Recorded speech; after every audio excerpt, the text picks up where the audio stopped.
Hey guys, tonight we slip back in time, way back, to a world before written language, before pyramids, before the idea of shoes even existed. You're lying on a slab of stone that smells faintly of burnt marrow and wet moss. Around you, the wind howls like some ancient beast, and smoke from last night's fire still snakes through the cave ceiling's cracks. You're cold, very cold, and not because the Ice Age is being dramatic. Your bedding is made from dried grass and the hide of something you probably ate 2 weeks ago. Your joints ache, your back is stiff, and your hair, well, calling it a hairstyle would be generous. You've slept in soot and sediment. Your nose is stuffed with ash. The cave floor is damp. But you're alive. You're a Neanderthal. And this is your spa day? So, before you get comfortable, take a moment to like the video and subscribe. But only if you genuinely enjoy what I do here. And if you're feeling sociable, drop your location and what time it is where you're watching. Always fun to see where the tribe's tuning in from. Now, dim the lights, maybe turn on a fan for that soft background hum, and let's ease into tonight's journey together. You push yourself upright with a grunt that sounds like gravel rolling downhill. Your body's thick, compact, and packed with muscle, like you've been doing CrossFit with mammoths. Every part of you is designed for survival, from your broad nose, great for warming cold air, to your sturdy hands, perfect for cracking bones and hurling spears. But survival doesn't mean skipping hygiene. Welcome to the Ice Age version of a morning routine. First things first, exfoliation. You grab a handful of fine-grained sand and rub it across your arms and chest, brushing off flakes of dead skin, soot, and last night's wood ash. It's scratchy but not unpleasant. Sand is your soap. Sand is your scrub. And surprisingly, it's kind of effective. Nearby, someone grunts approvingly. It's your cousin. His name is basically unpronounceable, but you call him Thok. He's using a flat piece of bone as a scraper, removing grime from his feet with impressive focus. You nod in mutual respect. Self-care is serious business out here. There's no scented candle or relaxing lo-fi playlist. But there is the steady drip of water from the cave ceiling. You cup your hand under it, splash your face, and wince as the icy droplets hit. You're awake now. Let's talk products. Ancient Neanderthal style. Forget coconut oil and bath bombs. Your beauty regimen is made of whatever nature throws at you. Need moisturizer? Animal fat. Got a skin rash? Rub on some crushed moss. Smelling funky? A little pine sap behind the ears, maybe a smear of minty herbs if you're lucky. Your perfume probably doubles as insect repellent. And then there's ochre. Glorious, rusty red ochre. You smear it across your cheeks, not just for style, but maybe for ritual, camouflage, or even sun protection. Historians still argue whether Neanderthals used ochre primarily for symbolic expression or purely practical reasons. Either way, you're glowing, in a dusty cave painting kind of way. Next on the spa menu, dental hygiene. You don't have a toothbrush, obviously, but that doesn't stop you from chewing on the end of a fibrous stick, rubbing it along your gums. The bitter taste might be from the plant's natural antimicrobial properties, or it might just be gross. Either way, your teeth, flat and tough, are surprisingly well kept. In fact, some Neanderthal remains show less tooth decay than modern humans. Must be the low-carb diet. Or, no processed sugar. You reach for your grooming kit. It's not much. Just a piece of flint and a sliver of sharpened shell, but it works. You shave off a tangle of knotted beard hair and trim the edge of your eyebrows. Personal style is subtle, but it's there. A small shell pierced through your ear. A feather tied into a braid. Even in a world ruled by survival, you want to feel you. Someone nearby sneezes loudly. You glance over. Your aunt, yes, Neanderthals had tight family groups, is digging through a pouch made of dried stomach lining. She's looking for something. You shuffle over to help. Inside the pouch, lichen, dried mushrooms, beetle shells, and a a tiny nub of charcoal. She nods and hands it to you. It's for drawing on the wall. Not today, though. Today's about self-care, not self-expression. You step outside the cave entrance briefly, just to breathe. The cold slaps you immediately. Your breath steams out in thick puffs. Snow blankets everything in blinding white. A few meters away, an ibex scampers up a ridge. You admire its sheer disregard for gravity. Then your foot crunches on something. It's a fossilized turd. Probably hyena. You step back. Hygiene reminder. Always check before squatting. You return inside and decide it's time for a hot steam. Kind of. There's a fire pit still glowing from last night. You add some fresh twigs and dry moss, blowing gently until the embers catch. Smoke curls up, warming the air. You sit near the edge and let the heat hit your face and chest. Your pores? Probably horrified, but your soul? Cozier than ever. A small skin of fermented berries makes its way around. You take a sip. It tastes like wet bark and regret, but it gives you a gentle buzz. Someone starts humming a low, rhythmic tune. Others join in. It's not words exactly, but it's not music. You sway slightly, eyes half-lidded, heartbeat slowing. It's weirdly beautiful. And just as your mind begins to drift, someone tosses a bone into the fire. It cracks loudly, sending a spark flying. You flinch. Spa day's over. Time to get moving. You gather your gear, stone knife, hide sling, water pouch. As you fasten the rough leather cord around your waist, you catch your reflection in a puddle. Honestly, you look fierce. Dirty, yes, but fierce. Like someone who could wrestle a wolf or argue with a glacier. And while you have no idea what Monday means, something in your bones tells you it's going to be one of those days. Your stomach growls, loudly. The kind of deep primal rumble that could scare off scavengers. You give it a lazy slap and mumble something that probably means soon. Breakfast time in the Ice Age isn't just about nutrition. It's an event. A hunt, a feast, a negotiation with fire and bone. And this morning, you've got your sights set on a slab of reindeer ribs that's been aging, red, half frozen, in the snowpack outside the cave. You and Thok, remember him? The foot-scraping cousin, haul the carcass inside. It's stiff, but still good. The cold preserves everything. Plus, a little freezer burn never hurt anyone who has the digestive system of a garbage disposal crossed with a lion. You start slicing meat from the rib cage with your flint blade. It's not elegant, but it's effective. This knife? Oh, it's your pride and joy. Chipped by hand, sharp as sin, and made from the kind of rock you had to trade 3 bundles of sinew to get. It's seen things, cut things. Saved your butt at least twice. You kiss it before slicing the meat, just once. For luck. Someone starts the fire again while a younger clanmate, probably 15, already built like a bison, tends to the spit. The meat hisses and sizzles as it hits the stone grill.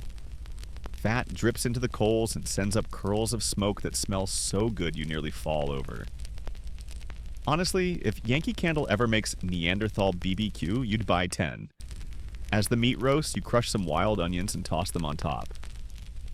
Fancy, right? You've been foraging, and even though cooking wasn't a huge flex back then, you like adding flair.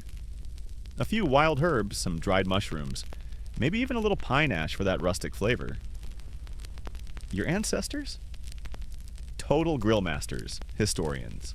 Still argue whether Neanderthals seasoned their food intentionally or just happened to drop random stuff into the fire.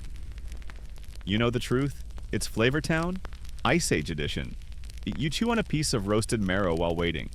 It's warm, fatty, and rich. Basically, caveman foie gras. You suck it from the split bone like it owes you rent, licking your fingers clean. Around you, others do the same, and there's something almost holy about it. Not in a religious sense, though let's be honest, fire is a kind of deity here, but in that this moment feels real, whole. Like your tribe could do this forever. A few children crawl into the light, rubbing their eyes. They're handed tiny bits of meat by their mothers, who eat last. As always, there's no breakfast cereal, no orange juice. Just protein. Endless protein. You wonder what modern people would say if they saw this. Probably something about paleo diets and intermittent fasting. You laugh out loud. Suddenly the wind outside shifts. The flames flicker. You pause mid-bite. Something's up. You slip outside and scan the horizon. Movement. Not fast, just deliberate. A group of wild horses, maybe 10 or 12, picking their way through the snowy ridge. You watch in silence, heart picking up pace. They don't see you. Yet. You run back inside. Spears, you grunt, pointing. The others snap into action. Half the meat gets shoved aside. Thought grabs the long, hafted throwing spears and slings them over his back. You grab your own, fitted with an obsidian tip that glints like it knows secrets. The horses are too far for a sprint, but there's a gorge up ahead. If you time it right, the tribe fans out. You sprint through the snow like you were born to do this, and you kinda were. Your legs are short but absurdly powerful. Your lungs burn. Your feet slap down hard. The chase is on. You take position behind a low ridge, breath pluming out like a steam engine. The horses approach, ears twitching, hooves crunching snow. They pause. One snorts, another flicks its tail. You grip your spear tighter. Your fingers are numb, but your brain is on fire. Thok signals. You rise. Throw. The spear arcs through the cold air like a frozen promise. It hits, not fatally, but enough. The horse staggers. You charge, others at your side. Another spear lands. Another. The animal finally goes down, legs folding awkwardly beneath it. There's no cheer, no chest beating, just quiet respect.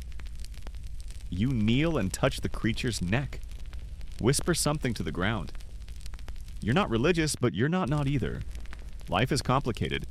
You field dress the animal on sight, working fast before predators catch the scent. Liver, kidneys, and heart get packed in hide satchels. The rest gets lashed to a sled and dragged home by 4 of you working together.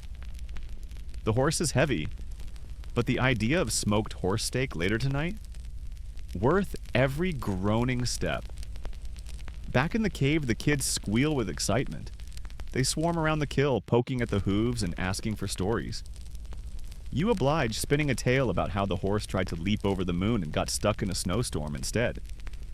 It's nonsense, but they love it. Meanwhile, the breakfast fire's been stoked again. Someone saved your reindeer ribs. They're a little charred, but still edible. You sit cross-legged, gnawing the meat like it owes you a favor. The morning light slants through the cave mouth, casting golden stripes across the floor. You eat until your stomach presses against your belt. Then you lie back with a groan, staring at the ceiling, wondering how many mammoths it would take to feed this whole clan for a month. Probably 3, maybe 4, but they're harder to catch than horses, and angrier. The fire crackles beside you. Ash drifts lazily in the air. Thok belches loudly. You belch louder. A child claps. You grin. Tomorrow will be another hunt, another chase. But for now, breakfast was a success. Your belly is full. Your muscles ache in the best way. And even though your world is dangerous, raw, and unforgiving, it also has moments like this. Moments of warmth, laughter, and quiet satisfaction. You scratch your chest, wipe your greasy hands on a bit of hide, and roll over onto your side. You can still smell the meat. Still feel the fire's fading warmth.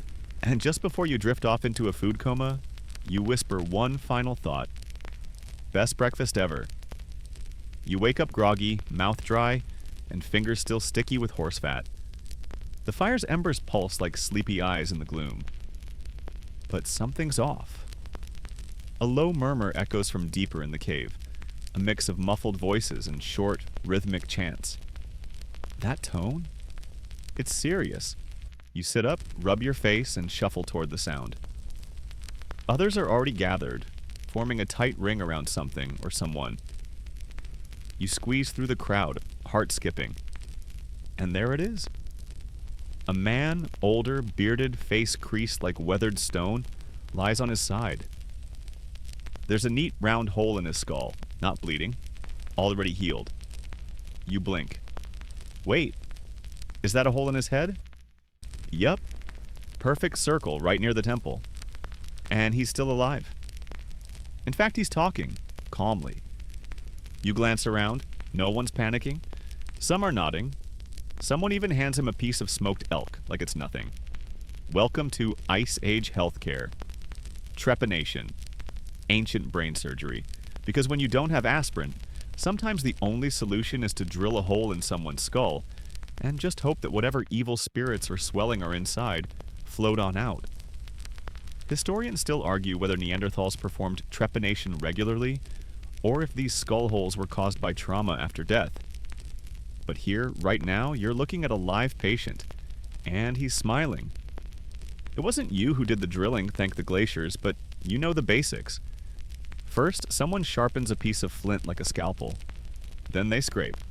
Not cut. Scrape. Slow, methodical, chillingly precise.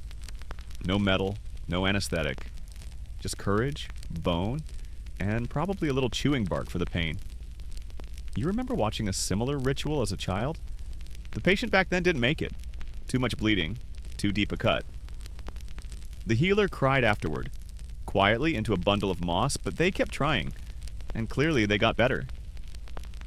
This guy's a survivor, and kind of a legend. He wears his scar like a badge. You know how modern people flex tattoos or gym gains? Yeah, try flexing. I survived someone scraping open my skull with a rock. He chuckles mid-bite and starts telling a story. Something about being chased by a boar, slipping, and knocking his head so hard he started seeing double. That's when they decided to let the bad air out. A few folks chuckle. One kid gasps. You shiver despite yourself. The healer sits nearby, sharpening her tools. She's older than the fire itself, wrapped in layers of hide and secrets. Her fingers tremble when idle, but become steady as stars when working. She's stitched up broken legs, reset dislocated jaws, even delivered babies in blizzards. She also talks to trees, or at least claims to. You've brought her herbs before. Spongy moss for dressing wounds. Birch bark, rich in salicylic acid, the closest thing to Ice Age Tylenol. Crushed yarrow leaves for fever. She mixes them in stone bowls with water, fat, and sometimes blood. Her hut smells like dirt and death, but it's also the safest place in a crisis. You sneak a glance at her tools. Bone needles, obsidian flakes, a jawbone carved into something disturbingly like tweezers. It's horrifying and fascinating all at once. Not far from the gathering, you hear another whimper. This one's quieter, younger. A boy, maybe 10 winters old, has burned his hand on a cooking stone. His mother soothes him while the healer wraps his fingers in cool, chewed-up plant pulp. It's not exactly neosporin, but it works. Usually. Your gaze flicks to a bundle on the side. A set of old bones, broken in ways that clearly didn't heal right. One femur curves like a bent tree. Another skull has a gaping crack, unhealed. There are limits, even here. Sometimes the body breaks too hard. Sometimes even the strongest healer can't fix it. But the tribe remembers. Every scar is a story. Every healed wound, a triumph. You once broke a rib falling from a ridge while chasing a goat. The pain? Blinding. The solution? Tie a tight band of hide around your chest, grunt through the weeks, and avoid laughing. You still flinch when the weather changes. Still wear that pain like a ghost inside your bones. Someone brings in a large piece of birch bark. It's been marked, scratched with a pattern of lines, dots, and odd swirls. Not writing exactly, but something. A record? A ritual? Historians still argue whether Neanderthals had a symbolic language or simply liked doodling when bored. The healer peers at it, grunts in approval, then sets it near her herbs. Whatever it means, she gets it. You don't, but that's okay. As the brain surgery survivor finishes his meat, he stands. Slowly, with the help of two others. The firelight catches the ridge of bone around the hole in his skull. He doesn't wobble, doesn't flinch. He just smiles and says something that loosely translates to, "I still owe the mammoth a punch." Everyone laughs. Relief floods the cave like warmth. He's okay. The crowd starts to disperse. The kids scatter, pretending to drill each other's skulls with sticks. You groan. Please don't make that a new game. You head back to your sleeping corner and sit beside Thok. He's poking a lump on his shin and frowning. Think it's infected? He asks. You shrug. Rub some pine sap on it. If it turns purple, scream. Modern medicine may be millennia away, but survival? That's already an art. You lie down again, staring at the dancing firelight. Above you, smoke traces the outline of the cave ceiling, where a few old ochre marks still linger. A handprint, a spiral, a crudely drawn mammoth with comically short legs. You sigh. You've seen a hole in someone's head today, and now you feel weirdly okay about your own splinters and sore knee. Your people are tough. Cursedly, beautifully, stupidly tough. You've seen them bounce back from broken bones, from freezing storms, from the loss of an entire hunting party. You're made from that grit. Still, you're not immune to the fear. What happens when your luck runs out? When the healer's herbs aren't enough? When it's your skull that needs scraping? But for now, you're breathing, and that's everything. The cold this morning is the kind that bites, not nibbles, bites. Like frost has teeth. You breathe out, and it curls into the air like a little ghost. But you're not panicking, because today is dress-up day. You rummage through your corner of the cave, pulling aside dried moss bundles, cracked antlers, and one suspiciously flattened rabbit. Finally, you find it.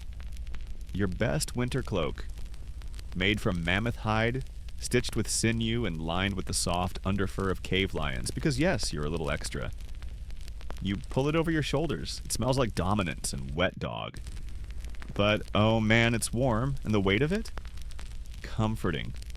Like being hugged by the Ice Age itself. Fashion in your time isn't just a flex, it's survival. The better your gear, the better your odds of not freezing to death before you even leave the cave. Sure, you're not strutting a Milan runway, but your look? It's working. Thick hide boots, elk leather leggings, layers of fox fur tied with braided gut cord, and topping it all off, a reindeer antler tiara. Okay, fine, it's a headband. But still, regal. As you cinch the hide belt tight, your neighbor walks by wearing what can only be described as a full yak. No sleeves, no shame. He grunts something about windproof. You nod in admiration. That man is a fashion pioneer. Your people were geniuses with clothing. Sewing needles made from bone, thread made from sinew, dyes pulled from crushed berries, mud, and the occasional beetle. You ever tried threading a needle using just daylight and fingers like sausage links? That's borderline wizardry. But Neanderthals were doing it 40,000 years ago, and looking good while doing it. Historians still argue whether Neanderthal clothing was purely functional or carried symbolic meaning. Like ranks, family, or please don't eat me were cousins. But when you look at the care taken to decorate some burial garments with shells, beads, or even feathers, you start to get the picture. Fashion mattered. You run your hands over the ochre you smeared on your cheeks earlier. It's dried into a lovely reddish crust. You add a dash more. Cheekbones pop in the firelight. Not that mirrors exist, but reflective water's good enough. Nearby, your aunt is painting spirals on her arms with charcoal. Decorative? Ritual? Protection from spirits? Maybe all three. She hums while doing it. Off-key, but kind of catchy. Then come the accessories. Oh yes. A necklace of wolf teeth, your first big kill. A bracelet of small vertebrae. Gift from a love interest whose name you never could pronounce. A pouch made of vole skin holding a lucky pebble shaped like a toe. It jingles softly as you move, and then, the pièce de résistance? A belt ornamented with flattened copper beads. Not currency, just shiny. You traded for those 2 winters ago from a Homo sapiens caravan. Yeah, you talk to the other guys sometimes. More on them later. You emerge from your dressing nook and strike a pose. Thok looks up, squints, and says, "Too much." You nod proudly. Exactly! There's a small gathering forming outside the cave. Some kind of seasonal meetup. You catch glimpses of other tribes. Strangers. New smells. One guy's wearing dyed blue fur. Blue! You stare. He notices. He nods. It's a vibe. The 2 of you exchange gestures. A hand sweep, a low grunt, a thumb cheek tap. Not language, not quite, but enough. Communication is a dance. A grunt, a glance. And fashion? That's its own language entirely.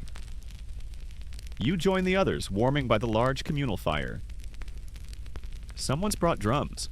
Log segments hollowed out and stretched with hide. A rhythmic beat starts. People sway. You join in, your reindeer boots crunching snow with every step. Your cloak swirls behind you, heavy and majestic. There's laughter. Someone spills fermented berry mash on their mammoth slippers. Another tries to flirt by offering a necklace of beetle shells. Bold move. A toddler runs past wearing nothing but a squirrel pelt in pure chaos. One of the elders steps forward and places a headdress made of owl feathers on her head. The feathers bob as she speaks. Not loud, but clear. She tells a story. About the first winter, the first snow. The spirit that rode the wind and froze the rivers solid.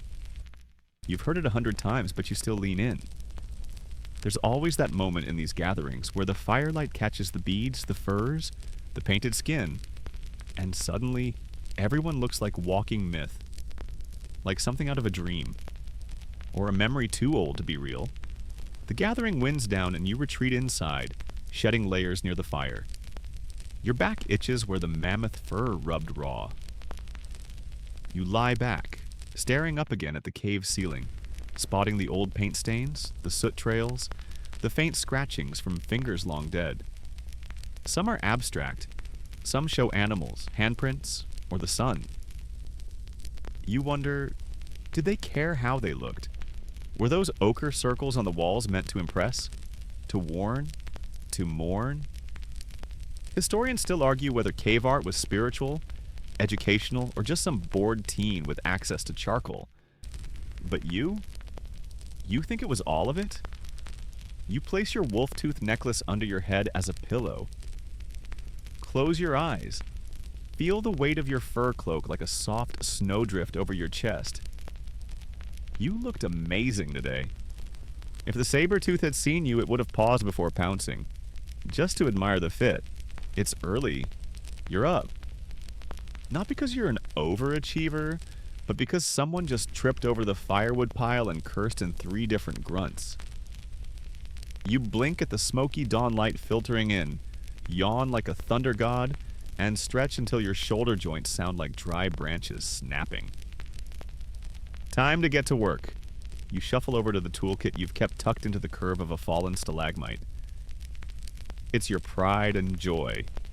A weathered elk hide wrap filled with tools of bone, stone, and flint, each worn smooth from years of use. Tools aren't just useful, they're everything. Without them, you're cold, hungry, and naked. With them, you're an Ice Age legend. You grab your favorite flint blade, the one with the serrated edge like a miniature shark's jaw. It's chipped from a dark volcanic rock you bartered for, 2 fox hides and a handful of dried figs. Worth it. It glints in the firelight like it's been waiting for you. Today's goal, replenish the weapon stash. That means sharpening spears, napping fresh blades, and if you're lucky, finally finishing the bone flute you've been trying to carve for months, but we'll get there. First, the hand axe. You settle cross-legged on a flat stone near the cave entrance. The wind outside roars like it's got something to prove, but you're sheltered here. You select a suitable blank, fist-sized, round, with no obvious cracks, and begin the ancient ritual of flint napping.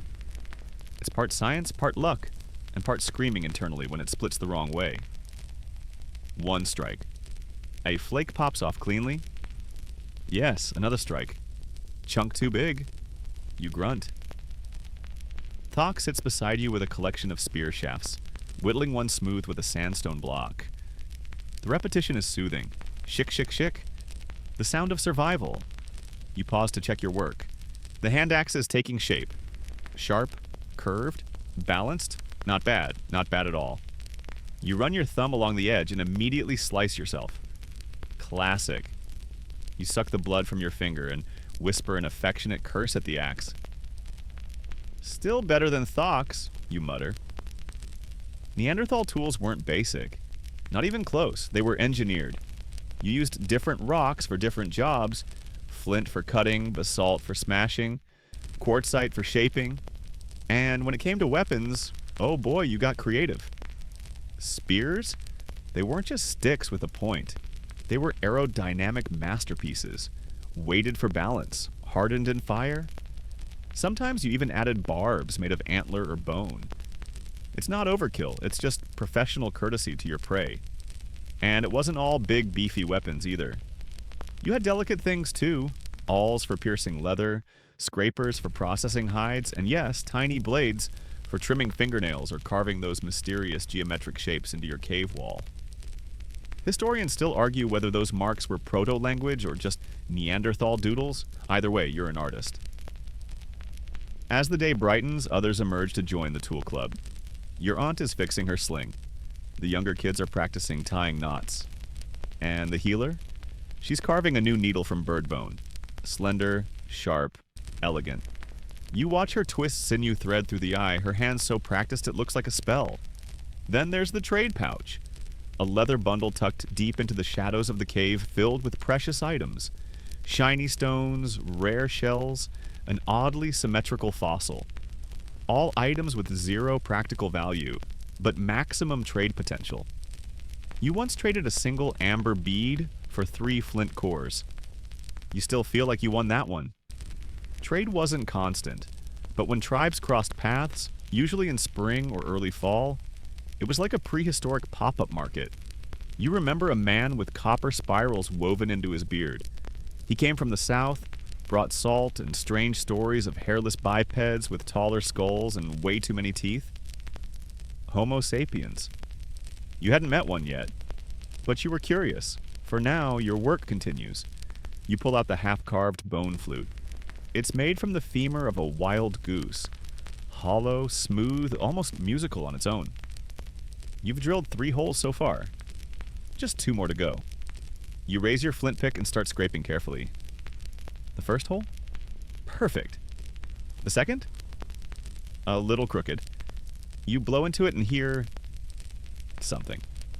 Not quite a note. More like the sound of a bored walrus exhaling. Still, progress. You smile. Music, like tools, is part of who you are. It's not frivolous. It keeps rhythm during a hunt, helps pass long winters, soothes children. Some say it even calls the spirits. Historians still argue whether Neanderthals developed instruments independently or borrowed the idea from early Homo sapiens. But you?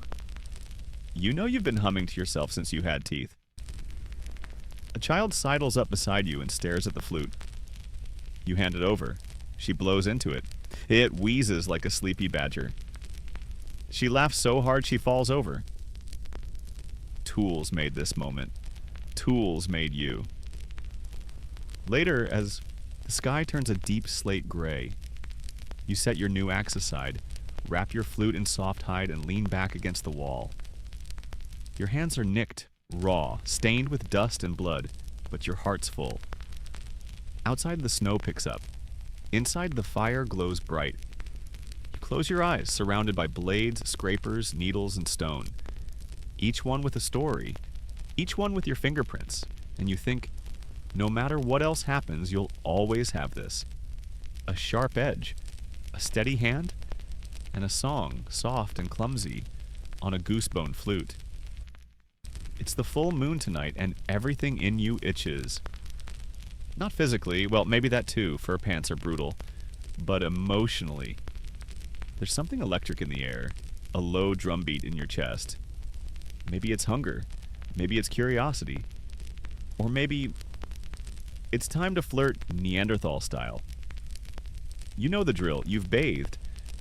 Well, stood in a stream for 14 seconds and called it spiritual. You've reapplied your ochre war paint.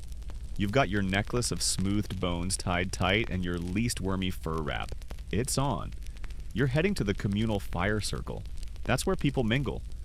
Where alliances are forged, meat is shared, and yes, where love, lust, and possibly marriage contracts in the form of tusks change hands. As you approach, the air is thick with the scent of smoked boar and fermented berries. Thok waves you over, already a few sips deep into something murky that smells like mushroom-flavored regret. He's trying to impress someone by wrestling a goat carcass. You give him a supportive nod and turn your attention to more promising prospects. Across the fire, you spot someone. Their face is streaked with gray ash, they've braided feathers into their hair, and they're wearing a bear claw around their neck like it's a Chanel drop. They're chewing on a chunk of smoked marrow with the confidence of someone who knows they could wrestle a saber-tooth and win. You're smitten. You saunter over casually, which, to be fair, is hard when your boots squelch from yesterday's hunt. You grunt a greeting. They grunt back, slightly higher pitched. Promising. Here's the thing. Neanderthal courtship is subtle. No flowers, no tinder. But gestures? Oh, they mean everything. You reach into your pouch and offer them a polished river pebble shaped, vaguely like a heart. They look at it. Then at you. They accept. Boom. You're basically dating. Around the fire, couples are forming. Some temporary, some more serious. One pair is whispering and tying a strip of sinew between their wrists. A symbolic binding. Others are just play fighting and laughing. Flirting here can involve lightly stabbing someone in the thigh with a sharpened stick. It's romantic, trust me. But love in the Ice Age isn't all giggles and soft furs. There's danger. Not just from predators, but from each other. Remember that time your tribe split off from another after someone accidentally fed someone else's lover to a cave bear? Yeah. Relationships come with risks. There's also rumors. You've heard whispers of a nearby group that, well, eats their enemies. Maybe even they're dead. Maybe even their lovers if things go badly enough. Historians still argue whether Neanderthals practiced cannibalism out of necessity, ritual, or just plain, it's Thursday and we're out of boar. But you've seen bones. Burned. Cracked for marrow. Teeth marks. So, when your potential flame offers you a bite of their boar skewer, you pause. Just a second, then take it. You're an optimist. You chew thoughtfully. Definitely not human. Probably. The night wears on. The drums begin, steady, slow, like the heartbeat of the cave itself.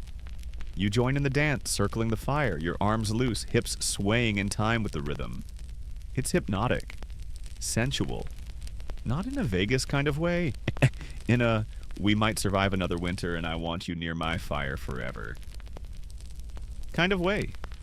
You and your flame share a look. It's wordless, ancient, electric, and honestly a little awkward. You're sweating. Your fur wrap is crooked. You accidentally kick a rabbit skull into the fire. But they laugh. That's a good sign. You wander away from the fire for a moment, just the two of you, under the stars that blaze like forgotten gods. The moon casts silver across the snowy ridge. You exchange stories, family scars, the time you got chased by a hyena. They counter with a tale of falling through ice and getting rescued by an elk. You believe it, mostly. Then the necklace.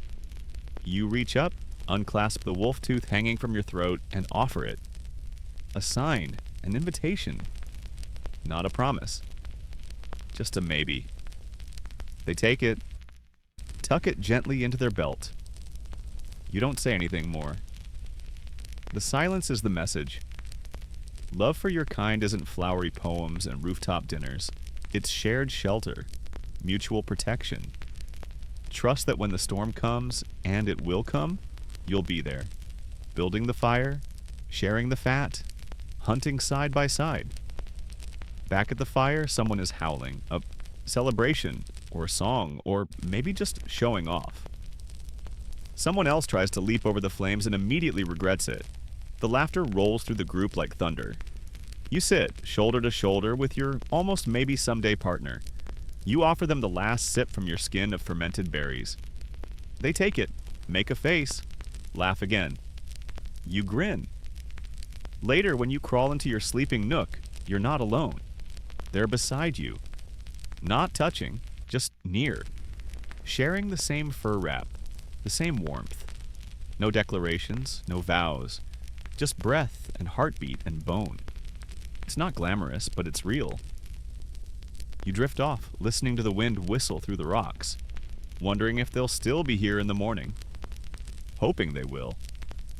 Because if you've learned one thing, it's that life out here is short, sharp, and full of snow, but nights like this, they keep you going. There's tension in the air this morning. Not the usual "a storm's coming" kind. This is different. The elders are muttering. The dogs, well, mostly wolf companions, are pacing. And the scouts, they came back early. That never happens. You tighten your fur cloak and step outside the cave. The sky is iron gray, low and heavy. There, just across the frozen stream, stand figures. But not your kind. Taller. Leaner. Foreheads less pronounced. Chins a bit sharper. They're wrapped in layered leathers, carrying spears that look too thin to do much damage. And they're standing in neat rows. Not huddled, not chaotic. Like they planned this. Homo sapiens, you've heard stories. Strange travelers from the south. Big foreheads, clever hands, fast feet. People who paint better than you. People who make tools that don't look like they were bashed out in a rage. People who gossip, who build huts out of branches, and now they're standing right there, not 100 paces away. Your gut clenches. No one moves for a long time. Then one of the sapiens steps forward. A woman, tall, hood pulled back, hair braided with what looks like dyed grass. She lifts one hand, open palm, not a threat. You glance at Thok, who grunts. A low one, the "I don't love this" grunt. Still, you mirror her gesture. Palm up, fingers spread. A ripple of murmurs behind you. The clan stirs, but no spears are thrown, not yet. One of your elders steps up beside you. Crooked back, still sharp-eyed. He speaks low. They want something. You nod. Of course they do. That's always how it starts. Historians still argue whether Neanderthals and Homo sapiens met peacefully or violently, but you're living it now, and it feels like a coin spinning in the air. You move forward. 1 step. 2. Careful not to seem like you're charging. The woman meets you halfway. Her face is expressive. Eyes darting, mouth moving in unfamiliar shapes. She talks fast, even when she doesn't mean to. You catch some of it. The word for fire, for mammoth, for we don't want to die out here. Same, honestly. You gesture toward the cave. Not an invitation, just awareness, your territory, your shelter. She nods, then pulls something from her satchel. It's a stone blade, but not just any stone. It's shaped with precision, thinner than your thumb, with ridges that shimmer slightly.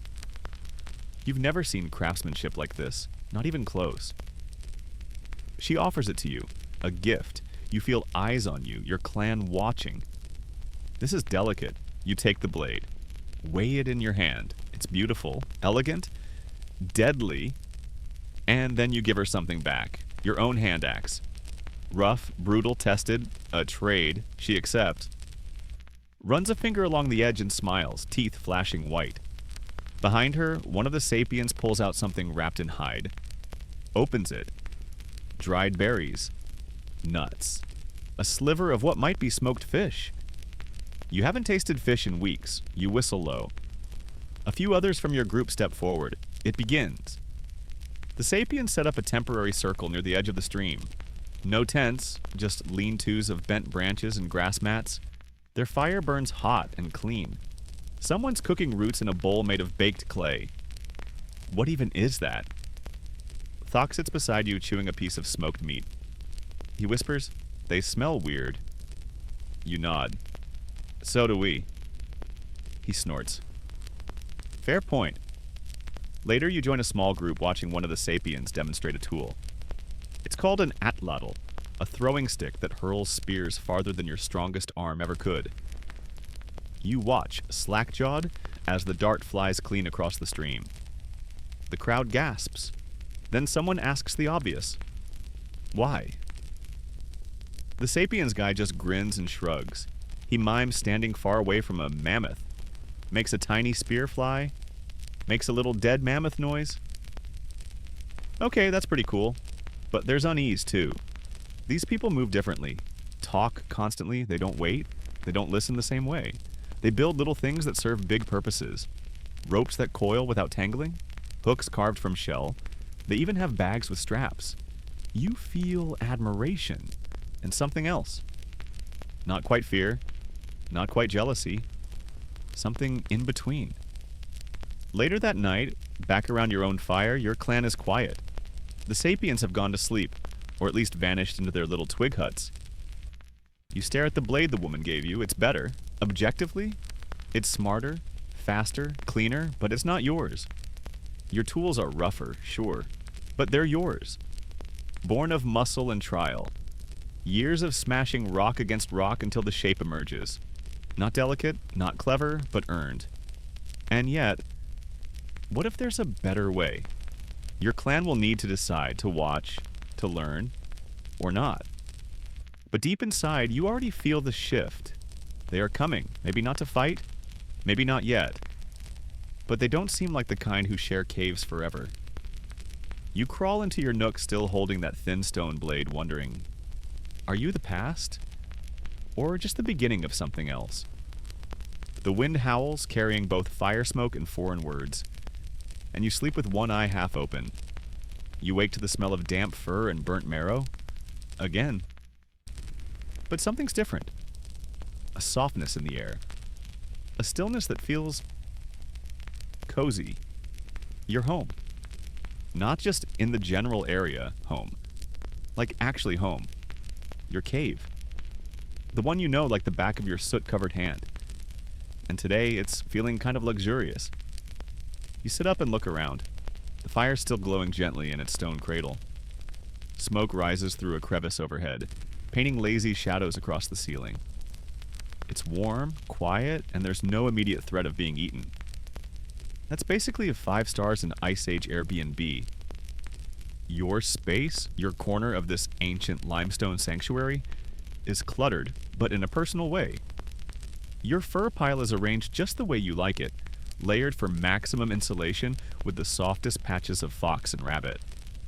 Your stone tools sit within reach, arranged in a neat arc around a flat rock that serves as your catch-all table/dinner plate.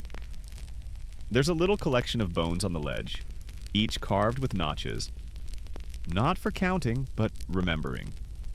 One for each winter survived. One for the boar that nearly gored you. One for that moment by the river with the person who wore owl feathers and smiled like spring. You don't carve new ones often. When you do, it matters. This is your cave. And caves are underrated. They're dry, solid, climate controlled by the earth itself. You don't need a mortgage. Just don't pick one with a saber-toothed leaseholder. You shuffle to the front and peek out. Snow. Again. But it's light today. Powdery and clean. A few flakes drift in, land on your eyelashes. The world outside looks like it's been dusted with powdered bone. Inside, though, it's your world. Every nook has a purpose. That dip near the wall? It's where water pools after heavy snow, like your own private spring. That scorched black mark? From the time you accidentally lit an entire elk pelt on fire? You still smell it sometimes. The ceiling above is tattooed with memories. Handprints in ochre, faded spirals, smears of ash and dreams.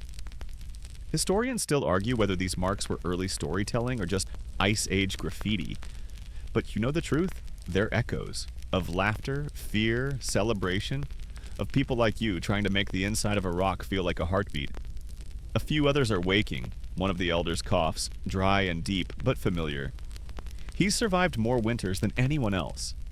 His corner is decorated with eagle feathers and carved stones that rattle softly when the wind shifts. He's not a shaman exactly, but if the cave has a memory, he's its librarian.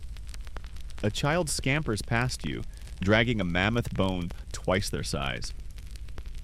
You watch as they add it to the growing fort near the back wall, a pile of debris, hides, and what appears to be someone's missing sandal. You smile. Even in the Ice Age, kids build forts. Thok stirs in his corner, groans loudly, and rolls over, taking most of the communal bear fur with him. You throw a pebble at his back.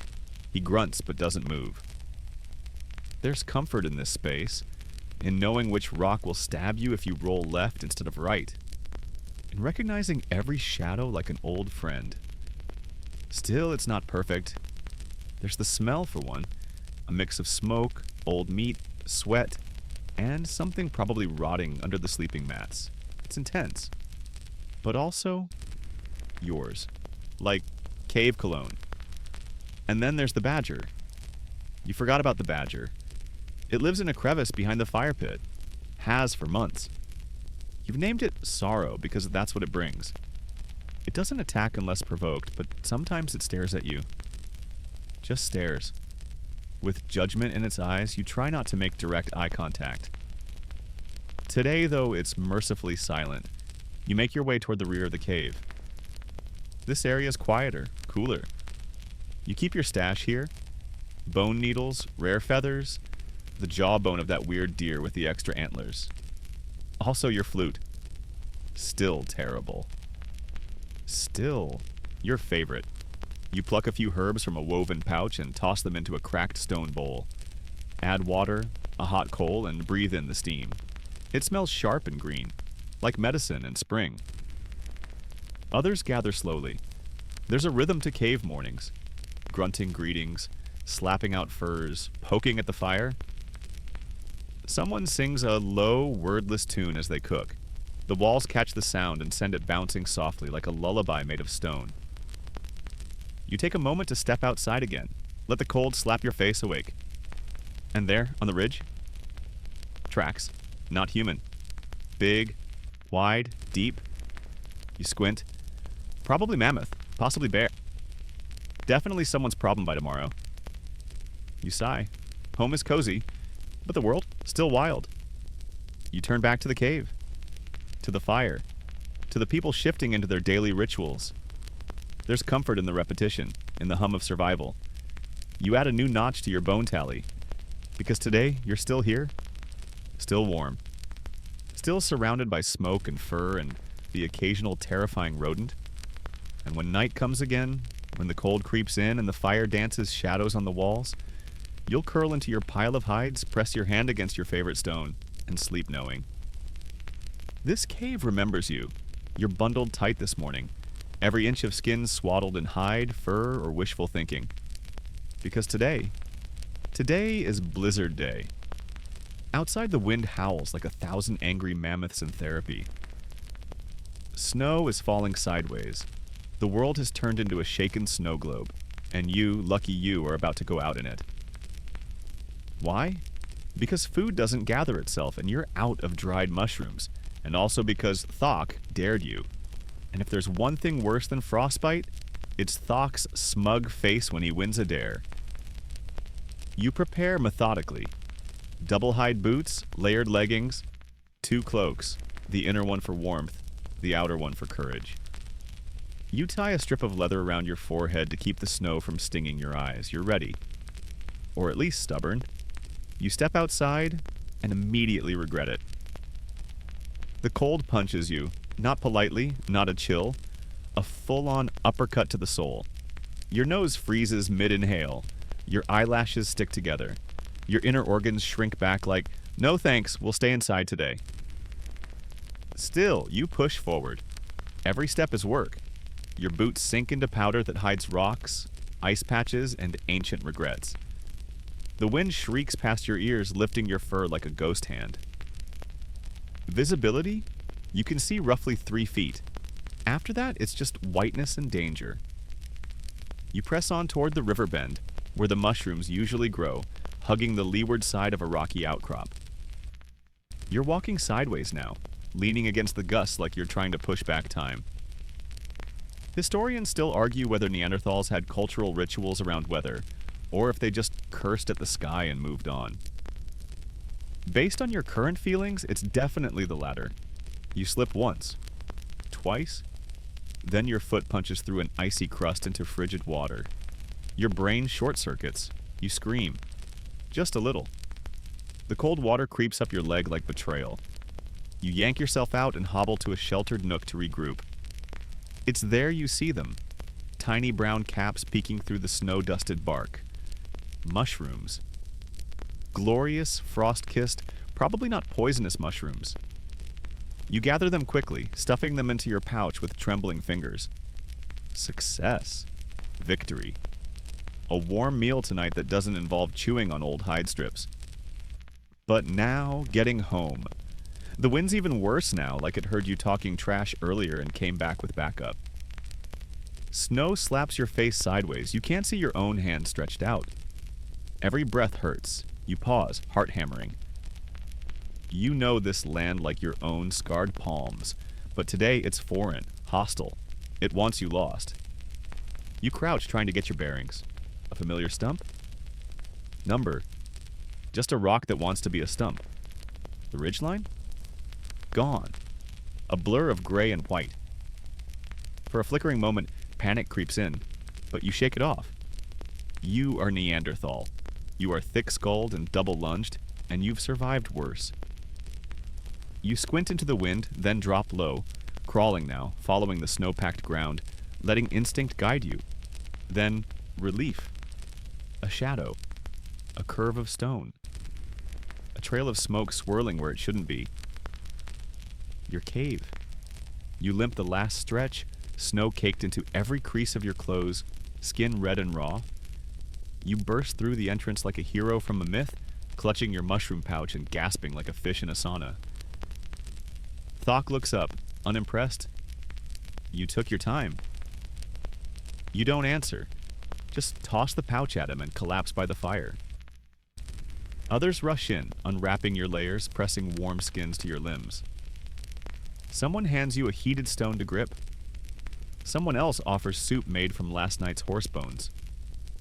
You sip, and the heat spreads through you, like a memory of summer. That was close. Too close. But you made it. After a while, you begin to feel your fingers again. Your heart stops trying to flee your chest. The room slows down. You listen to the crackle of the fire, the whistle of wind through the stone cracks, and the soft hum of someone humming an old lullaby. You lie back, eyes fluttering shut, and in that half-awake haze, you think, the Ice Age is a cruel, beautiful monster. It tests you, breaks you, rebuilds you, and sometimes it gives you mushrooms. Your fingers are still tingling from yesterday's ice bath when you hear it. A soft, rhythmic thudding, echoing from deeper in the cave. Not the stomping of feet, not the chopping of bone. It's music. Well, sort of. You shuffle toward the sound, shoulders still wrapped in a half-damp fur, and find the source. A hollow log suspended between 2 stones, being thumped rhythmically with a carved femur. The young boy responsible looks up as you approach. He grins, gaps in his teeth and all, and gestures for you to join in. You do. You grab a stone and start tapping on a nearby stalactite. Ding, ding, dong. It sounds terrible, but it feels great. That's the thing about music in your world. It's not about perfection. It's about rhythm, breath, the thrum in your bones that makes you feel less alone. You're not trying to impress anyone. You're just syncing up with the heartbeat of the cave. More people join. Someone whistles, badly. Someone else shakes a pouch of dried seeds like a rattle. Before long, the place is pulsing with a primal groove, loose and hypnotic. You lose yourself in the sound, your sore hands still drumming even after your mind drifts. This is ancient. Deeper than language, deeper than thought. You don't know what it means, but you feel it. Historians still argue whether Neanderthal music was symbolic, spiritual, or just to keep boredom at bay. But you know the truth. It's all of it. It's comfort. It's communication. It's a way to say, we are here without needing words. Later, the music fades into silence, and everyone relaxes like they've just returned from a long walk. That boy, the femur drummer, grabs a piece of charcoal and starts scratching at the wall. You watch closely. He's drawing crude lines, yes, but deliberate. A pair of antlers, a circle. Something that could be a river or a snake. A dot for each clan member, maybe. Or maybe just because he likes dots. You ask him what it means. He shrugs and keeps drawing. That's cave art for you. Sometimes it's a story, sometimes it's a memory, sometimes it's just art. You've made a few yourself, not good ones. You once spent 3 hours scratching out what was supposed to be a mammoth, but ended up looking like a melting goat. Still, you were proud of it. You run your hand along one of the older walls. This one's different. Smudged layers, overlapping symbols, old and faint. You can't tell what most of it means anymore, but one symbol always stands out. A spiral. It appears again and again. In ochre, in ash, in etched bone. What does it mean? Historians still argue. Some say it represents the sun, or life, or the cycles of seasons. Some say it's just a doodle, but deep in your gut, you feel like it means something important. Something big. Something sacred. You remember your first time drawing on the wall. You were barely taller than the firewood stack. You dipped your fingers in ochre and pressed them to the stone. Your handprint is still there. Smaller than your palm now, but unmistakably yours. A fossil of you, waiting for someone else to wonder who you were. You smile at it every time you pass. And then there are the stories. Your clan's oral history is rich, wild, and about 40% nonsense. Elders tell tales by firelight, blending memory with myth until nobody knows what's real anymore. Like the tale of the woman who painted with elk blood and vanished into the wall, or the boy who could sing so sweetly that mammoths stopped charging to listen, or the time the moon fell into the river and had to be pulled out with spears. You've heard them all, and still, you listen, because stories matter. They explain the unexplainable. They wrap fear in metaphor and bind generations with laughter. You once laughed so hard at a story about a farting bear spirit that you nearly fell into the fire pit. Worth it. You lie back now, staring at the ceiling where soot shadows swirl like ghost birds. You hum the rhythm from earlier, tapping it against your chest.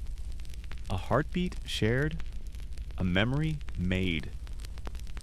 Someone passes by, handing you a piece of soft bark with tiny scratches on it. No one knows what it means. Maybe nothing. Maybe everything. You tuck it under your fur anyway. Keepsake. You grab your old bone flute, the one you've been shaping for weeks. You blow into it. It wheezes like an asthmatic duck. You laugh, try again. This time, it makes a note. High, clear, lonely. You grin. Progress. The cave is quiet now. Just the sound of the wind outside, the occasional snore, and your flute's whisper echoing back to you. You close your eyes, thinking about the spiral, the rhythm, the drawings, the stories. All the ways your people say, we were here. And even if someday the snow buries your cave, and the stone collapses, and the wind erases your name, your song will still echo. Your handprint will still rest on the wall. You will still be known. Something's wrong. It starts with silence. Not the peaceful kind. Not the quiet of fresh snow or sleeping wolves. No, this silence is vacuumed, pressurized, like the world is holding its breath. You sit up in your fur pile, every hair on your body standing at attention. Others are already awake, eyes wide, mouths tight. You exchange looks, the badger's gone. Even it knows. Then comes the rumble. Soft at first, a distant growl beneath the earth. You feel it through your bones, not your ears. The fire pit rocks ever so slightly. A stone tumbles from a shelf. Then another, then boom! The cave shakes, a roar so deep it feels ancient, like the land itself is waking up angry. You stumble toward the mouth of the cave as others scramble, pulling children close, shouting to each other in clipped grunts and whistles. Outside, the sky is wrong. Smoke. Thick black rolling in from the east like a storm made of ash. The air tastes of sulfur. Bitter, metallic, alive. You squint across the valley and your heart drops into your knees. The mountain. The one beyond the river. The one you always assumed was just there. Solid. Silent. It's erupting. A pillar of smoke shoots skyward, turning day into twilight. Fire licks the sky like angry paint. You've seen wildfires before, seen storms. But this is new. This is the gods sneezing directly onto your continent levels of terrifying. You retreat into the cave, yelling for Thok, for the elders, for anyone still dazed. You scoop up your pouch, your spear, your most sentimental wolf tooth, and turn to the others. We have to move. Not tomorrow, not after breakfast. Now you don't wait for debate. You just go. Outside, ash is already falling, soft, gray flakes that look like snow but sting like regret. You tie a strip of fur around your nose and mouth, then grab the smallest child barely out of the womb. His mother nods gratefully and joins the line forming along the rocky trail. Your tribe moves fast. You've trained for winters, for hunts, for predators. But this is different. You're not fighting, you're fleeing. And that is scarier. Behind you, the sky glows orange. The mountain groans again. A low thunder cracks through the forest, and suddenly birds, hundreds, burst from the trees, screaming like sirens. A deer sprints past you, completely ignoring your existence. Even nature has hit the panic button. You keep moving, step after step. You're not sure where you're going, but anywhere that isn't on fire seems like a solid plan. The wind shifts. Ash thickens. Breathing gets harder. You help Thok carry the elder, who's coughing violently now, face streaked with soot. His voice rasps. This happened before? I was small. You stare. You remember? He nods weakly. Other tribe? South Cave. Didn't run. Your heart twists. That cave. The one you used to visit once a year. Shared mammoth feasts. Told jokes. Left gifts. Gone. Swallowed. The realization hits you mid-step. They didn't make it. You saw smoke 2 days ago, thought it was strange, but not that strange. They're gone. All of them. No one said goodbye. You want to scream, but the air is too thick. So you keep walking. Hours pass, or maybe minutes. Time is stretchy when the sky's falling. Eventually, the forest opens to a rocky bluff. It's high ground. You pause, look back. The mountain glows like a coal in the belly of the world. Lightning flashes through the ash cloud. The valley you knew, rivers, trees, trails, is buried in a slow-moving wave of darkness. You're not going back there. Ever. The clan collapses into an exhausted heap. Coughing, crying, breathing like it's a luxury. You sit beside Thok. He stares at the horizon, face smudged with ash, eyes blank. We lost it, he murmurs. Our cave. Everything. You nod slowly. Not everything. You touch your pouch. Inside, your tools, your carved bone tally, your bone flute. The spiral rock, a folded bit of dyed hide, gifted to you by Owl Feather, the maybe lover who left 2 moons ago with a sapien group. You're still here. Not all your people made it. Some are missing, maybe crushed, maybe lost. But most, alive. And that matters. The tribe lights a small fire, just enough to warm hands. No one speaks much. The kids cling to parents. The healer grinds herbs in silence. One of the younger hunters places a cracked shell near the flames. An offering. A prayer, maybe. Historians still argue whether Neanderthals believed in gods, spirits, or just really bad luck. But tonight, under an ash-choked sky, it's hard not to believe in something bigger. You sit quietly and pull out your flute. You play. Not well. Not even close. But it makes a sound. High, thin, trembling. It echoes into the black. Others listen. No one says anything, but their breathing slows. The wind doesn't stop. The ash doesn't stop. But for one heartbeat, there is music. And that, you think, is the beginning of home. Not the cave, not the fire, but the people around it. The air still smells like soot, but the sky has softened, from nightmare to overcast. It's been 3 days since the eruption, and you've started to call this new camp not too bad place. It's not perfect. You miss the curve of your old cave, the way the smoke drifted just right, the familiar creak of the rocks settling at night. But here, on a high slope surrounded by boulders and a trickling stream, you're rebuilding. And you're not alone. You glance down at the bundle in your arms. Heavy, loud, wiggly. It's your daughter. Your little mammoth of a toddler, all pudgy fists and fuzzy brow ridges, squirming in her moss-lined wrap like she's auditioning for an Ice Age wrestling team. She's teething on a piece of deer antler and drooling enough to water the grass.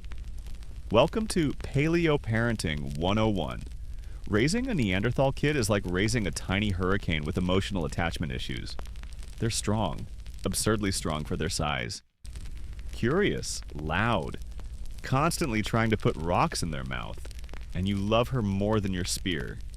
You shift her to your hip and start the morning routine. First stop, letting her help with water collection, which really just means watching her splash gleefully in the stream while you try to keep her from diving in head first. You remember when she was born. 1 blizzard, 2 screaming nights, and a midwife who barked instructions like she was summoning lightning. You nearly fainted. Thok did faint. The healer slapped him with a wet hide, and when your daughter emerged, red-faced and wailing, you cried. Because she was perfect and terrifying. Since then, it's been a whirlwind of learning. You've become an expert in moss diapering, squirrel distracting, and the exact threat level of every plant within a 10-mile radius. You've also developed an instinct for the silent pause. The moment your child disappears and you know she's about to throw a lizard into the soup. She's walking now. Sort of. More like chaotic tumbling. She follows the older kids like a puppy, mimicking spear throws with sticks, yelling at imaginary wolves, and proudly presenting you with rocks shaped like mammoth poop. You accept each one like it's a sacred gift, because it is. Children are rare, precious. Your people don't have the numbers to take them for granted. Every child who survives past their second winter is a miracle, and also kind of a menace. Today, you're teaching her to spot mammoth tracks. You squat beside a patch of trampled grass and point to the giant oval impressions. She squints, points in the completely opposite direction and screams, "Baba!" Close enough. You laugh and scoop her up, twirling her until she squeals. The other parents glance over, smiling. Everyone's got their hands full, some with infants strapped to backs, others leading tiny herds of 3 to 5-year-olds who treat mud like currency. Parenting for Neanderthals is a community sport. There's no nuclear family here. You're all tangled together in one big, chaotic net of survival and snotty noses. Elders teach stories. Teenagers teach games. Healers kiss bruises and explain which mushrooms are no fun time. You all do your part. At night, you wrap your daughter in a softened deer hide and rock her by the fire. She fights sleep like a tiny gladiator. You hum low songs. Nonsense sounds passed down from before memory. Her fingers grip your necklace. Her breathing slows. You think about the world she's growing into. Less cave, more chaos, but maybe more connected too. You'll teach her the old ways, how to make tools, how to listen to wind, how to tell if a wolf is bluffing. But also the new, the ways of the Homo sapiens, their finer tools, their fire-hardened ropes and clever nets. The way they make traps that don't need muscle, just patience and engineering. Historians still argue whether Neanderthal children were raised differently than Homo sapiens. Whether play and imagination were valued, or if it was just eat, walk, hunt, repeat. You've watched your child feed a pine cone to a rock and then yell at it for not eating. You think play is very much alive, and maybe that's what will keep your people going. Not just big muscles and good spears, but the ability to laugh, to imagine, to tell a story about why the moon hides when it's sad or how mammoths secretly wear hats at night. These kids, they'll build the next home. Later, you sit near the fire, your daughter snoring softly in your lap. You watch Thok teaching a group of boys how to gut a fish without losing a finger. One girl is practicing her rock throws on a tree stump, and she's scary good. You close your eyes. The fire crackles. You see her grown, strong, loud, fearless. Maybe leading, maybe teaching, maybe carving spirals into a new cave wall. She won't remember the volcano, the ash, the loss, but she'll remember this. You home, and the warmth of a fire that never quite went out. It's late afternoon when someone yells, "Don't eat that!" You freeze mid-bite. You were chewing on a small, strange-looking mushroom Thok handed you just moments ago. It was purple, kinda shiny, smelled like wet goat and secrets. But hey, you've eaten worse. Then the healer charges over, grabs the remaining mushrooms from Thok's pouch, sniffs one, and promptly chucks the whole bundle off a cliff. You look at Thok. He looks at you. You both realize you may be in for a weird night. Let's rewind. Earlier you'd been foraging in the mossy glades beyond the new camp. The sun was peeking through the gray sky, birds were chirping, and spirits were finally feeling lighter. Spring, maybe? Or at least slightly less dead winter. Thok spotted a cluster of mushrooms tucked under a rotting log. "Looks tasty," he said. You, trusting him for reasons that remain unclear, agreed. To be fair, mushroom gathering is high-stakes gambling. Some are delicious, some are deadly, and some send you on a one-way journey to the spirit realm, screaming about floating mammoths and dancing saber-toothed rabbits. Guess which kind these were? About 20 minutes after the bite, it starts. Your fingertips tingle, not cold, electric. Like your skin is humming, your pupils dilate. You suddenly understand what Moss is feeling. Thok is staring at his own hands like they've betrayed him. Why are my fingers so long? They're not. Yes, they are. Look, they're like tree worms. You burst out laughing. Then hiccup. Then realize your legs no longer remember how walking works. Someone tries to guide you toward the fire circle. You insist on crawling dramatically through the grass, narrating your own journey as the great migration of the dirt people. Others are gathering, equal parts concerned and amused. One of the elders mutters about another mushroom incident. Apparently this is not the first time someone's tried to eat the spirit cap. You are in this moment the village fool, but you feel like a god. You begin to chant a made-up song about mammoths who wear boots and sing lullabies. A few children join in.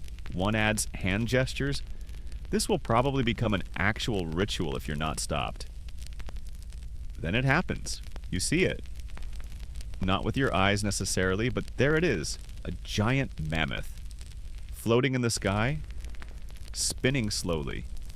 Wearing a crown made of fire and whispering in a language made entirely of sneezes. It stares at you and winks. You giggle uncontrollably and shout, "The fluffy king knows!" Someone, maybe Thok, has climbed halfway up a pine tree, insisting he needs to apologize to the moon. The healer pinches the bridge of her nose, hands you a pouch of crushed herbs, and tells you to chew it before your brain floats away entirely. You chew it. It tastes like mud and disappointment. Eventually, the chaos subsides. You're lying on your back, wrapped in a fur blanket, head spinning in the good, bad way. The stars swirl, the air feels soft. Everything is quiet again, but in that too quiet way where even your breath sounds suspicious.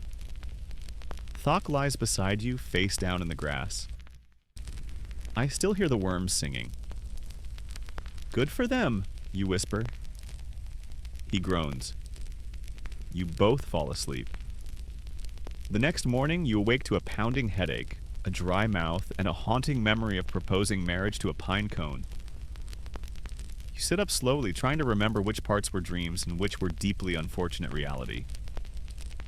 Thok trudges into camp holding 2 fish and a look of pure shame. You nod solemnly. We never speak of this. Speak of what? Exactly. He dropped the fish. As the day rolls on, the tribe gets back to normal, but the giggles from the kids mimicking your mammoth song suggest your legacy is secured. You help with the morning chores, grateful to be vertical.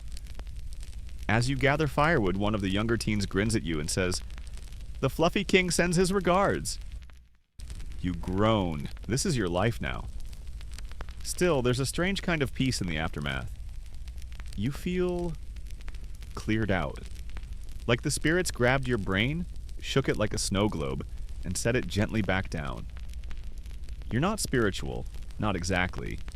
But sometimes when your heart feels too heavy, it takes a hallucinogenic fungus and a night of chaos to remind you that you're just a creature in a world full of noise, dreams, and floating mammoths. And honestly, you've had worse evenings. The sky is overcast today, not with ash this time, but with a gray so soft it feels like the world is whispering. Everything is still. Even the wind seems to pause as if holding its breath in reverence. You wake slower than usual. Your body aches, not the sharp kind, but that deep, dull heaviness you get when something is about to happen. And you already know what it is. Someone has died. You feel it before anyone speaks. The silence tells you the stillness. The way the fire hasn't been stoked. No morning songs. No children laughing. Just the quiet hum of grief waiting to become sound. You sit up, blinking into the dim light. Across the clearing, you see them. A small group gathered around a figure wrapped tightly in layers of hide and fur. You don't need to ask who it is. You already know. It's the elder, the memory keeper, the cave's librarian. He passed quietly in the night, surrounded by warmth, breath fading between one story and the next. No one cries. Not right away. In your world, grief comes in waves, sometimes howling, sometimes just a tightness behind your eyes. Instead, you begin the ritual. Everyone has a role. You and Thok are chosen to prepare the body. You nod without speaking. This is important. Sacred. No jokes, no mistakes. You approach the wrapped form and kneel. Carefully, respectfully, you brush snow from the hide, straighten the bindings, and lift. He's lighter than you expected. It doesn't feel right. He's supposed to be here, shouting corrections during story circles, falling asleep mid-sentence, arguing that a certain spiral was definitely about mammoth mating seasons. You didn't always agree, but you always listened. You carry him to the edge of the bluff. The tribe follows behind, silent. This is where he wanted to go. A wind-swept ledge above the forest, where the river below snakes through the trees like a memory too long to hold. He always said this spot reminded him of his first hunt, his first kiss, his first fire. You lay him down gently. Someone begins to hum. Others join. It's not a song with words, just sound, vibration, breath. The kind that goes deep into your ribs and stays there. Then come the offerings. Someone places a carved stone wolf by his side. Someone else lays down a pouch of dried berries, his favorite snack. You pull the old spiral stone from your pouch and place it in his hand. He once told you it symbolized the path of time, that it wasn't linear but coiling, always returning, always echoing. You didn't fully understand, but you do now. The healer steps forward, raises a burning branch, and lights a small pile of sweetgrass and pine. Smoke curls into the air like spirit threads. You all inhale together. Then you feast, because that's part of it too. You gather around a fire, roast meat, share marrow bones. You eat with him one last time. And you tell stories. Not about hunting or war, but the funny ones. The time he mistook bear tracks for his own. The time he tried to woo a woman by juggling pine cones and dropped one on his own foot. You laugh. You cry too, but mostly you laugh. Historians still argue whether Neanderthals had funerals in the symbolic sense, or if they simply buried the dead for practical reasons. But here now, there's no doubt. This is ritual. This is love. You sit beside Thok later, watching the fire burn low. He's quiet for a long time, then softly. He remembered all our names. You nod. Even the ones who didn't make it. Silence stretches again. Then a new voice, your daughter, toddling over, wide-eyed. She climbs into your lap, rests her head on your chest. You kiss the top of her head and whisper something only she can hear. He's part of the mountain now. Later that night, you dream. You're standing on the bluff. He's beside you. He's younger, laughing, holding that same carved wolf. He points to the sky and says, "Keep walking." You wake with tears in your eyes and the fire still warm beside you. In the morning, you return to the bluff. He's gone. The snow has covered him gently like a blanket. The spiral stone still rests at the base of the cairn. You touch it once, then leave it there. Some echoes aren't meant to be carried. They're meant to ring forever. The snow melts slower this year. Spring tries to arrive, timidly like a bird landing on uncertain ice, but the cold clings. Still, signs of change creep in around the edges. Buds peek from frozen soil. Birds call in higher tones. The river begins to babble again instead of growl, and something in you shifts too. You've felt it building for weeks. A tension behind your ribs. A pull toward elsewhere. Not fear, not urgency. Just a question that hums louder each morning. Where did we go? Not you specifically. You're still here, scraping hides, building traps, teaching your daughter how not to eat caterpillars, but something is changing. In the tribe, in the land, in the air itself. And it doesn't feel like something you can stop. The Homo sapiens returned last week. A different group, but familiar eyes. They came with better tools, tighter speech patterns, and children who already knew how to make fire from nothing but friction and attitude. You shared a meal, traded beads. Your daughter followed their kids like a duckling, mimicking their strange, half-sing-song language. She's good at it, better than you. You pretend not to notice. They invited you to travel with them. South. Warmer lands. Bigger groups. New caves with paintings that move your heart in ways you can't explain. You said you'd think about it, but deep down, you know, something is ending. Your people are fewer now. Not because of war. Not because of weakness. You're strong. You're brilliant. You survived volcanic winter and bear attacks and that one regrettable mushroom episode. But the world is moving forward, and maybe you're not meant to follow. Historians still argue why Neanderthals disappeared. Was it competition, interbreeding, disease?